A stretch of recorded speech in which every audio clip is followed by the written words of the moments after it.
सांस लेने में तकलीफ हो जाती है, सही से सांस ली भी नहीं जाती, बहुत ज़्यादा कफ या बलगम आपकी छाती में जम जाता है, आपको पीड़ा होती है, परेशानी होती है सोने में और दिनचर्या को फॉलो करने में आपको दिक्कत होती है।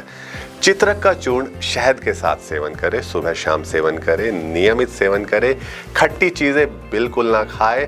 देखिए यह एक अच्छी आयुर्वेदिक औषधि है, आप इसे अपनाएं, अपनी दिनचर्या को नियमित बनाएं। साथ ही आप कभी कभी सौंठ का सेवन कर सकते हैं, श्वास की समस्या, बलगम की समस्या दूर होने लगेगी, आपको अच्छा लगेगा। आप इसे करके देखें, श्वास में की गति में आराम आ जाएगा। आयुर्वेद अपनाएं।